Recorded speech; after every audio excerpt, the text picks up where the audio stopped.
Welcome ladies and gents, name's Ben, and in this video I'll list my go-to weapons for PvE, but more specifically the different encounters of the Leviathan raid. If you have yet to venture into the raid, or you simply want to up your efficiency, you've clicked on the right video. This video may contain spoilers for the raid, so do with that what you will. Also, the items on this list are not listed in any particular order, so if you're one of those people that takes other people's lists as a personal attack, good luck. Number 1. Nameless Midnight. This weapon is obtained as one of 3 campaign completion rewards. If you don't have it yet, I'd recommend starting an alternate account just to pick it up. It comes with the intrinsic perk Precision Frame for that near-perfect vertical recoil pattern, a red dot sight ideal for medium to long range engagements. I should also note here that you can comfortably hip-fire this weapon to clear low-level adds at close range. The perk Flared Magwell grants increased reload speed while further increasing stability. But the most exceptional perk on the weapon has to be Explosive Payload. It creates an area of effect explosion around targets that effectively stuns them and any target in close proximity. You can even kill those pesky adds that refuse to peek around by shooting a few rounds into the ground. This last part also works in PvP, and it is always hilarious. Not only because you hit targets that would have been otherwise unhittable, but also because somewhere on the other end of that internet connection is a guardian accusing you of all manner of hacks. Number 2. The Curtain Call. Obtained from Vanguard packages, the Curtain Call is probably one of my most used power weapons in the raid. Equipping the perks Volatile Launch and Black Powder maximizes the weapon's blast radius. The perk that makes the Curtain Call even worth mentioning, however, is Cluster Bomb, which makes rockets spawn cluster bombs on detonation. During the Pleasure Garden encounter, this weapon is great for dealing damage to the hounds. Additionally, being a long-range weapon, it can allow you to assist teammates that are struggling with chipping away or killing their designated hounds. The main downside to using it is its slow reload speed, which is why I recommend using it with a Titan Barricade. If you don't have one, have a teammate drop one for you. With the auto reload feature of Titan Barricades, you can put 6 rockets downrange during a damage phase. If there aren't any Titans on deck, try having a Warlock with the Lunafaction boots drop a rift that you can strafe in and out of for an auto reload. I should mention, however, this isn't always possible, especially during the final boss fight, as you can only inflict damage from a small designated area in the arena. Hunters. I got nothing. Make sure you have a Titan or Warlock friend. Question mark? Number 3. Merciless. Obtained from exotic engrams or Xur, the Merciless, for those of you that have not played Destiny 1, is essentially a refined iteration of the oh-so-broken Pocket Infinity. It comes with the exotic perk Conserve Momentum that grants increased fire rate on non-lethal projectiles. This makes the weapon perfectly suited to deal damage to bullet sponges like the lunging slashers that come out of the pits during the Royal Pool encounter. You also get a version of reactive reload with the perk Impetus, which boosts your weapon's damage for a short period if you reload after a kill. The remaining perks, Chambered Compensator and Fitted Stock, optimize the weapon's stability, while Extended Mag ups the weapon's magazine size. The main benefit of using this fusion rifle is that you can deal a ton of damage on stationary or slow-moving targets consistently. Unlike all fusion rifles, it does not suffer from damage fall-off. I would recommend pairing this weapon with class-specific abilities that reload your weapon quickly, or exotics that skip the reload animation that I've already mentioned before. If you're a hunter, I guess the Gambler's Dodge would come in handy right about now-ish. Number 4. Better Devils. Obtained from Crucible engrams or as a post-game reward, the Better Devils is arguably the best hand cannon in the game, and it owes much of this praise to this little guy. Explosive Payload. Projectiles create an area of effect detonation on impact. What's great about this perk on hand cannons is that it extends their effective range by dividing the damage dealt between the bullet itself and the area of effect detonations, meaning you'll need fewer bullets to drop targets outside of hand cannon optimal range with this weapon than any other hand cannon we've seen so far. As with all hand cannons in Destiny, the remaining perks on the weapon should be configured to maximize the weapon's range. I run mine with Sure Shot Sight and Flared Magwell. The intrinsic perk Adaptive Frame claims the weapon is well-rounded in the grip department, and it is reliable and sturdy, whatever that means. A great advantage of using this weapon during mob clearing phases of the raid is that it has a large magazine, meaning fewer reloads per adds cleared. Also, the Cabal don't seem to like explosive rounds because it makes them stagger, Hand cannons in general are also one of the few archetypes that would greatly benefit from reload boosting mods on your armor pieces, so if you have some handy, use them. Number 5. Hawthornes Shotgun.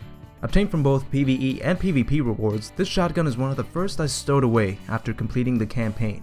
The perk Lightweight Frame grants increased agility, Rifled Barrel grants extra range, Tactical Mag adds an additional bullet to your magazine, and of course it fires in full auto, which means you can melt many Cabalian yellow bars. If you're short a rocket launcher for the Royal Pool House encounter, or the opening sequence of the raid, keep this one handy. It does an insane amount of damage on the hounds as well, provided you've built up a good damage multiplier. The only drawback is that it's a shotgun, and so all your engagements will have to be up close and personal, and the Cabal have a tendency to boop you away across the map with their stomp attacks and shield bashes, if you haven't noticed. Despite these drawbacks, however, I still consider it a top tier DPS dealing weapon. Number 6. Swords. As far as I know, there are a couple of swords with the perk Relentless Strikes floating about in Destiny 2's loot table. The It Stares Back, obtained from the raid, is one such sword. The perk Relentless Strikes returns heavy ammo to your person after 3 quick strikes. The Unspoken Promise is another option for those of you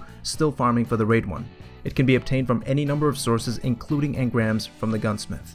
This can come in handy, as heavy ammo can be scarce during many encounters where yellow bars are few, or simply forget to pack their purple cakes for you to use on their comrades. A great advantage of using swords is that they have a very short time to kill. However, like shotguns, they're close quarter weapons and may cause you to become booped roughly 100 times per raid. Number 7. The Coldheart. Meow. I don't know why I said it like that. Obtained from getting suckered into pre-ordering Destiny 2 to get early access, but also apparently any exotic engram. Dang it. The exotic perk Cold Fusion allows the weapon to fire a steady arc-powered laser beam. It is accompanied by some boring stability boosting perks and one magazine booster that bumps your magazine size to 101 rounds. It does also have this neat little perk that I didn't know about until I decided to make this video. This perk ups the damage of the Coldheart exponentially the longer it remains on target. Missing a round or beam resets the damage to the base level. It's probably the most versatile weapon I've come across. You can use it on just about anything. It can melt bosses in any encounter, but mainly the boss fight. I also found myself raking in the highest skull hits during the Spirit World phase of the Calus fight. A disadvantage of the weapon is that it's so good, I'm wasting time trying to find a disadvantage worth mentioning. Thanks, Bungie. Number 8. The Sunshot. If Hawkmoon and Fatebringer had a baby, they'd have produced the Sunshot. This aesthetically pleasing beast of a hand cannon is obtained from completing the campaign, exotic engrams, or, I imagine, Xur someday. It comes with the exotic perk Sunburn, which allows you to fire explosive rounds that highlight targets you've damaged. The perks Chambered Compensator and Accurized Rounds boost the weapon's stability and range respectively, while the perk Textured Grip increases the weapon's handling speed, i.e. the speed at which you aim down sight with a weapon, and the rate at which you stow it away. It also comes with the perk Sunblast, which causes targets to explode, much like the Icebreaker did in Destiny 1. The best thing about this weapon is that your shots don't have to be precision hits. You can get sloppy with it, and still get great mob clearing potential. The combination of explosive rounds and combusting victims makes the weapon excellent for mob clearing. If you pace your shots and allow your recoil to settle though, you won't have any trouble landing headshots. You'll find this weapon extremely rewarding during encounters like the gauntlets in the raid, where adds appear in threes, giving you plenty of time to reload. Keep in mind though that yellow barred targets will sponge a good portion of the weapon's magazines. The main downside to using the Sunshot is that it only has 8 bullets in a magazine. It's best paired with reload abilities like Gambler's Dodge on the Hunter, and its many equivalents on the Warlock and Titan that I've already mentioned. Number 9. The Wardcliff Coil. Some of you may know it by its old name, Dubious Valley. Oh, this weapon was teased as a possible DLC exotic in Destiny 1, and it is so powerful that Bungie's already had to nerf it once, and it's only been 3 weeks since launch. You can find this weapon in Xur's stash or exotic engrams. The perk Mad Scientist grants you a volley of rockets. The perk Volatile Launch, which optimizes the weapon's explosive payload, extended mag, and composite stock, which increases stability and handling. The perk Mechanized Autoloader allows you to reload your weapon, but only so long as it's equipped. This means you can save yourself a reload animation by simply switching to this weapon before picking up any ammo. Dado hasn't come up with any damage comparison video that I've seen yet, so I can't tell you how much damage it does when measured up against other heavy weapons. but this one is up there. I don't even know where to start. This weapon is the perfect break glass in case of impending death weapon in Destiny. It clears things, alright? Need I say more? Like, is someone out there not buying this? Number 10.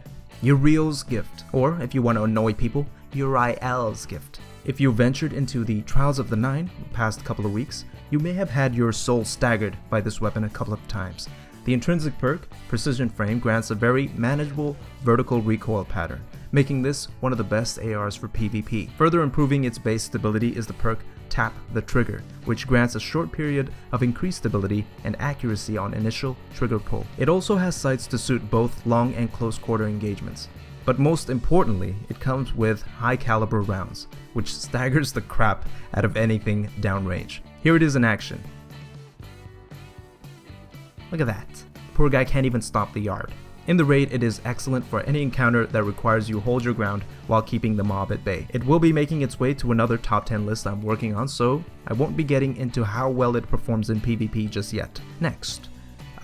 Actually, that's it. What are your thoughts? Do you feel there are any weapons that I've missed? Side note, when the Prestige mode of the raid is launched and we can no longer shuffle weapons, which 3 pieces will you be picking? Personally, if I had to pick just 3, it would be Nameless Midnight, Coldheart, and the Curtain Call. If you can name your 3 already, type at me about it. Until next time, God bless and deuces.